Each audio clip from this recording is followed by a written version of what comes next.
بریرہ کی رکی ہوئی سانسیں بحال ہوئیں۔ اس نے گہری گہری سانس بھرتے خود کو پرسکون کرنا چاہا اور جنید درانی کے حکم کی تعمیل نے بیڈ کی جانب قدم بڑھا دیے، جہاں سلک کی پنک میکسی سٹائل کی گھیردار نائٹی بیڈ پر پھیلی ہوئی تھی۔ اس کی بحال ہوتی ہوئی دھڑکنیں اس لباس کو دیکھنے کے بعد دوبارہ سے بے حال ہوئی تھیں۔ اس نے کپ کپاتے ہاتھوں سے اس ڈریس کو اٹھایا تھا۔ جنید درانی کو فریش ہونے میں وقت لگتا، اسی لیے وہ جلدی سے ڈریسنگ روم میں جا کر لباس بدل آئی تھی۔ پنک ٹخنوں کو چھوتی گھیردار سلک میکسی میں ملبوس کھلے بالوں کے ساتھ وہ بغیر کسی مصنوعی سہارے کے بھی بلا کی حسین لگ رہی تھی۔ اس نے سامنے قداوا شیشے میں خود کو بغور دیکھا۔ دودھیاں عریاں بازو اور نسوانی حسن کو اجاگر کرتی رعنائیاں۔ وہ بلا کی حسین تھی لیکن اس میں بے باکی نہیں تھی۔ اس وقت بھی اس کے گال شرم سے تپ رہے تھے۔ وہ اس ڈریس میں غیر آرام دہ محسوس کر رہی تھی، لیکن یہ اس کے شوہر کی خواہش تھی جس کا احترام اس پر واجب تھا۔ مجھ میں آخر ایسا کیا ہے جو وہ شخص مجھ پر مہربان ہوا؟ مجھ سے حسین تردار لڑکیاں تو ان کے اپنے سرکل میں موجود ہیں، پھر مجھے ہی کیوں انہوں نے اپنی زندگی میں شامل کیا؟ چند حسین راتیں تو کوئی بھی لڑکی انہیں دے سکتی تھی، پھر انہوں نے میرے ساتھ ہی کیوں رشتہ بنایا؟ سوال در سوال اس کے اندر اٹھ کر اسے بے چین کر رہے تھے، لیکن وہ یہ نہیں جانتی تھی کہ یہی سوالات کی چک پھیریاں جنید درانی کو بھی بے چین کیے رکھتی تھیں۔ وہ بھی انہی سوالوں کے جوابات کے لیے سرگرداں تھا۔ وہ اپنے خیالوں میں اتنی گم تھی کہ اسے خبر بھی نہیں ہو سکی اور وہ جنید درانی کے مضبوط حصار میں قید ہو گئی۔ گلابی لباس میں گلابی ڈال لگ رہی ہو، سارے جہاں کی خوبصورتی گویا تمہارے وجود میں سما گئی ہے۔ اپنے لمس کی چھاپ اس کی شولڈر پر نرمی سے چھوڑتے اس نے ایک جھٹکے سے بریرہ کو اپنی باہوں میں بھرا تو اس نے گھبرا کر اپنی باہوں کا ہار اسے گلے میں ڈال دیا۔ جنید درانی نے نرمی سے اسے بیڈ پر لٹایا اور خود بھی اس کے قریب ہی دراز ہو گیا۔ میں بے شک حرام کی طرف گیا ہوں، لیکن جو رشتہ اور جو تعلق میں تم سے بنا رہا ہوں وہ تعلق جنید درانی نے آج تک کسی سے بنایا نہیں ہے۔ تم وہ پہلی لڑکی ہو جو جنید درانی کے بیڈ روم میں اس کے اتنے قریب ہو کہ میں تمہاری دھڑکنوں کا شور بآسانی سن سکتا ہوں۔ بریرہ کا ہاتھ تھام کر اپنے چہرے کے قریب لا کر اس کے ہاتھ کے پشت کو چومتے جنید درانی ایک دم اس کے پہلو سے اٹھا تو اس نے بے ارادہ گردن موڑ کر اسے دیکھنا چاہا تو اس کی نظریں جنید درانی کو شرٹ لیس دیکھ سرہ سے واپس موڑ آئی تھیں۔ اس نے ہمت کرتے پھر اس کی جانب دیکھا تھا۔ اس کی مضبوط باہیں اور باڈی کے کٹس بالکل کسی فلمی ہیرو جیسے تھے۔ وہ سچ میں وہی شہزادہ تھا جس کا اسے ایک مدت سے انتظار تھا، لیکن اس شہزادے نے ایک روز واپس لوٹ جانا تھا۔ یہ بات یاد آتے ہی حسین خواب دیکھتی آنکھوں میں گویا مرچیں سی بھر گئی تھیں۔ تمہاری منہ دکھائی کا گفٹ۔ اس کے اوپر جھکتے جنید درانی نے ایک بیش قیمت ڈائمنڈ کا نیکلس اس کے گلے کی زینت بنایا اور اس کے ماتھے پر نرمی سے بوسہ دیا تو بریرہ نے پرسکون ہوتے اپنی آنکھیں مول لی تھیں۔ دل بے شک کڑلایا تھا کہ وہ شخص اس کا ہو کر بھی اس کا نہیں، لیکن وہ یہ بھی جانتی تھی کہ وہ ایک جائز تعلق میں بننے جا رہی تھی۔ نکاح میں بلا کی طاقت رکھی تھی اس کے رب نے، اور اسے اپنے رب پر ہر شے سے بڑھ کر یقین تھا۔ تم ایک ساحرہ ہو اور میں تمہارے سحر میں جکڑا جا رہا ہوں۔ تمہاری حسین زلفوں کے جال نے ناقابل تسخیر جنید درانی کو تسخیر کرتے خود میں قید کر لیا ہے۔ مخمور بھوجل لہجے کی سرگوشیاں اور جنید درانی کی بڑھتی جسارتیں بریرہ کو اس کے کشادہ سینے میں پناہ لینے پر مجبور کر گئی تھیں۔ جنید درانی بڑی توجہ سے ان حسین لمحوں کو اپنی دسترس میں سمیٹ رہا تھا۔ اس شخص کی قربت ایک دہکتی آگ کی مانند تھی اور وہ اس آگ کی تپش سے موم کی طرح پگھلنے لگی تھی۔ میری وائف کہاں ہے؟ خالی روم کو دیکھ کر اس کا دماغ ہی پھر گیا تھا۔ جبھی وہ نیچی آواز میں وارڈ بوائے پر غرایا تھا۔ دل اس کی دید کے لیے مر رہا تھا، وہ جیسے بادلوں میں چاند کی طرح چھپ گئی تھی۔ سر، انہیں روم نمبر 23 میں شفٹ کر دیا گیا ہے۔ اس نے گھبرا کر ایک نظر کے بعد دوسری نظر ابراز اقبال کے چہرے پر نہیں ڈالی تھی، جو خطرناک تیوروں اور سرخ پڑتی آنکھوں سے اسے یوں گھور رہا تھا جیسے سالم ہی نکل جائے گا۔ اس کے خوف سے وارڈ بوائے نے تیزی سے اس کا مطلوبہ جواب دے کر ہاتھ کے اشارے سے دوسری طرف کھلتے دروازے کی جانب اشارہ دیا تو وہ الٹے قدموں ایمرجنسی روم سے باہر نکلے اور احسن اور پریزہ کو باہر ہی کھڑا پایا۔ روم نمبر 23 میں ہے وہ۔ ان کے قریب سے تیزی سے گزرتے وہ دوڑنے کے انداز میں آگے بڑھا تو پریزہ بھی اس کے پیچھے ہی جانے لگی کہ احسن نے سرعت سے اس کی کلائی پکڑے اسے آگے بڑھنے سے روک دیا۔ کیا ہوا؟ وہ گھبرا کر پلٹی تھی۔ پہلے انہیں پاکی سے ملنے دو، دیکھ نہیں رہی ان کی حالت؟ بالکل پاگل سے ہو رہے ہیں۔ ہم چل کر کافی پیتے ہیں تاکہ دماغ کچھ فریش ہو سکے۔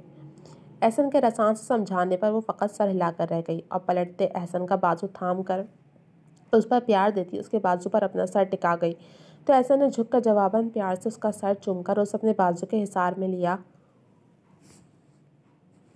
اور کینٹین کی جانب قدم بڑھا گیا۔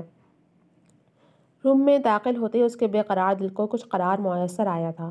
وہ برق کی رفتار سے بیڈ کے قریب آیا اور احتیاط سے پیشنٹ بیڈ پر بیٹھتے جھک کر نرمی سے اپنے عنابی لبوں کو اس کے ماتھے پر ثبت کیا تو دل و جان میں گویا طمانیت سی اترتی محسوس ہوئی۔ آج کے بعد میں تمہیں کبھی تنہا نہیں چھوڑوں گا۔ دیکھو، تمہیں چھوڑ کر جانے کے جرم میں میری سانسیں ہی مجھ پر تنگ پڑ گئیں۔ اس کے گال کو اپنے ہاتھ کی پشت سے نرمی سے سہلاتے اس کا لہجہ اس پل بھاری ہوا تھا۔ گلے، میرے جینے کی وجہ ہو تم۔ اس کے زرد چہرے سے ہوتی ابراز کی نظریں اس کی پٹی میں لپٹے بازو پر ٹھہریں تو منظر دھندلا سا گیا۔ تمہیں تکلیف میں دیکھ میں مر رہا ہوں یار۔ پلیز ایک مرتبہ آنکھیں کھول کر میری جانب دیکھو تو، ورنہ میرا دل بند ہو جائے گا۔ اپنی نم آنکھوں کو جھپکتے اس کا لہجہ کڑلایا تو کئی بے آواز آنسو اس کی آنکھوں سے بہتے اس کے گال کو بھگو گئے۔ اس کی تکلیف پر اس کے لیے ہی رو رہا تھا۔ اس کے آنکھ سے نکلے چند آنسو پاکیزہ کے گال پر گئے تو اس کی ساکت پلکوں میں ہلچل سی ہوئی۔ پاکیزہ گل نے کسی احساس کے تحت اپنی آنکھیں آہستگی سے واک کیں تو اس کا دل دھک سے رہ گیا۔ ابراز اس کے اوپر جھکے آنسوؤں سے رو رہا تھا۔ پلٹ پر پھیلا خون بار بار یہی منظر نظروں کے سامنے آتے اس کا دل چیرے جا رہا تھا۔ یہ احساس جان لیوا تھا کہ اگر اس سے کچھ ہو جاتا تو شاید وہ بھی اس کے ساتھ ہی مر جاتا۔ یہ بات تو اچھے سے جانتا تھا، جبکہ ابراز کی آنکھوں سے بہتے آنسو پاکیزہ کے دل پر تیزاب کے مانند گرے تھے۔ باری، وہ گویا تکلیف کے احساس تلے تڑپ اٹھی تھی۔ گلے، اس کی پکار پر وہ ہوش میں آتے ایک بازو اس کی گردن کے گرد اور دوسرا اس کی کمر کے گرد لپیٹ کر اسے ہلکا سا اٹھاتے اس کے وجود کو اپنے سینے میں بھینچ گیا تو ابراز کا سہارا پاتے ہی پاکیزہ گل ایک دم سے اس کے وسیع سینے میں منہ چھپائے شدت سے رو پڑی۔ ابراز نے بھی اسے رونے دیا، لیکن اس دوران وہ اس کی کمر سہلاتے بار بار اس کا سر چوم رہا تھا۔ کچھ دیر دل ہلکا کرنے کے بعد وہ کچھ بولنے کے قابل ہوئی تھی۔ میں بہت ڈر گئی تھی باری، اس کی باہوں میں سکون محسوس کرتے وہ بھرائے ہوئے لہجے میں گویا ہوئی۔ میں بھی۔ ہلکا سا چہرہ موڑتے ابراز نے اس کی کن پٹی کو چوما تھا۔ میں آپ کا انتظار کر رہی تھی کہ اپارٹمنٹ کا ڈور کھل کر بند ہوا۔ میں سمجھی آپ آ گئے، لیکن آپ کی جگہ اس شیطان کو دیکھ میں ڈر گئی تھی۔ اس نے مجھ پر اچانک سے حملہ کیا تو میں نے ہاتھ میں پکڑا کافی کا مگ اس کے اوپر اچھال دیا اور تیزی سے وہاں سے بھاگ نکلی۔ لیکن میں یہاں پہنچی کیسے؟ میں تو سڑک پر گر گئی تھی۔ ابراز کے سینے سے لگی وہ آپ بیتی سناتے ایک دم پریشان ہونے کے ساتھ حیران بھی ہوئی۔ تمہیں جنید درانی اور اس کے وکیل لوگر نے ان لوگوں سے پروٹیکٹ کیا ہے۔ نرمی سے اسے بیڈ پر لٹاتے ابراز نے پیار سے اسے بال سمیٹے تو پاکیزہ گل نے ابراز کو پیار بھری نظروں سے دیکھا تھا۔ اس کے ایک ہاتھ میں پٹی بندھی تھی، دوسرے ہاتھ میں کینولا لگا تھا جس میں ڈرپ کی نیڈل لگی تھی۔